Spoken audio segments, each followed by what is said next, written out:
लाडकी बहीण योजनेसंबंधी आत्ताची सर्वात मोठी अपडेट येत आहे. लाडक्या बहिणींची प्रतीक्षा आता संपलेली आहे. 6वा आणि 7वा हप्ता कधी मिळेल यासंबंधी तारीखसुद्धा आता जाहीर करण्यात आलेली आहे. यासंबंधी संपूर्ण माहिती आपण या व्हिडिओच्या माध्यमातून जाणून घेणार आहोत. लाडक्या बहिणी योजनेचे आत्तापर्यंत 5 हप्ते मिळालेत. त्यामुळे डिसेंबर महिन्यातला 6वा हप्ता कधी मिळणार याचीच प्रतीक्षा आता लाडक्या बहिणींना होती. हा हप्ता मिळणार की नाही अशी शंकासुद्धा लाडक्या बहिणींना होती.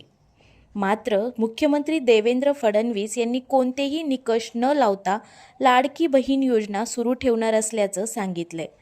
एवढंच नाही तर डिसेंबरचा हप्ता अधिवेशन संपल्यानंतर महिना अखेरपर्यंत मिळणार असल्याचं सांगितलंय. अशी घोषणाच मुख्यमंत्र्यांनी विधानसभेमध्ये केलेली आहे.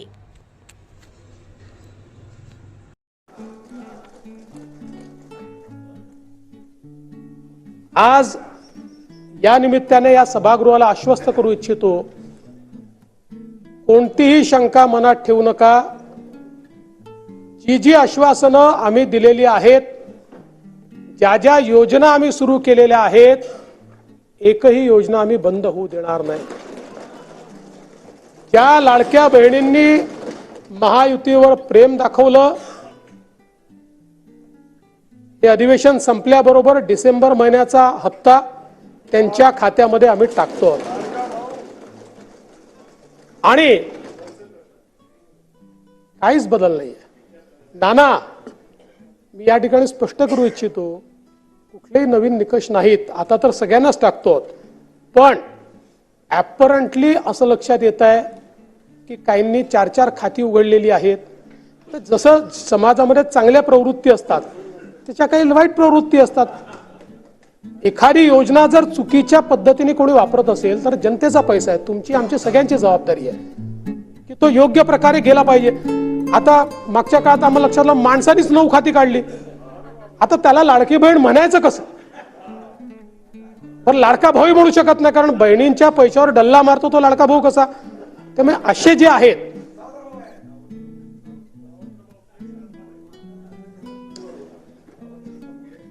त्यामुळे शेतकऱ्यांच्या संदर्भात आम्ही दिलेली आश्वासनं असतील, युवांच्या संदर्भात दिलेली आश्वासनं असतील, ज्येष्ठांच्या संदर्भात दिलेली आश्वासनं असतील, समाजातल्या वंचितांच्या संदर्भात दिलेली आश्वासनं असतील, ही सर्व आश्वासनं या ठिकाणी आम्ही पूर्ण करणारच आहोत. आमचे मित्र भास्करराव या ठिकाणी नाही, पण माझे सरकार याच्यावरच त्यांना परवा आक्षेप होता. आता तसे फार हुशार आहेत ते. इतके वर्ष त्यांनी राज्यपालांचं भाषण देखील ऐकलेलं आहे.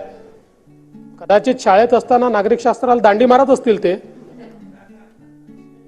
पण शासन जे चालतं हे मुख्यमंत्र्याच्या नावाने चालत नाही, शासन राज्यपालाच्या नावाने चालतं. आणि म्हणून ते माझं सरकार असतं. म्हणून राज्यपालांनी माझं सरकार म्हटलेलं आहे. तथापि माझे मित्र भास्करराव नसल्यामुळे मी त्याच्यावर जास्त या ठिकाणी बोलणार नाही. विधानसभा निवडणुकीमध्ये महायुती सरकारने लाडकी बहीण योजनेचा हप्ता 1500 रुपयांवरून 2100 रुपये करण्याचं आश्वासन दिलं होतं. त्यातच आता लाडकी बहीण योजनेत पुरवणी मागण्याच्या माध्यमातून 1400 कोटी रुपयांची आर्थिक तरतूद केलेली आहे. त्यामुळे लाडक्या बहिणींसाठी 6वा हप्ता डिसेंबर अखेरपर्यंत मिळणार याची उत्सुकता लाडक्या बहिणींना लागलेली आहे. व्हिडिओ तुम्हाला जर आवडला असेल तर व्हिडिओला लाईक करा, चॅनलला सबस्क्राईब करा आणि शेअर करा.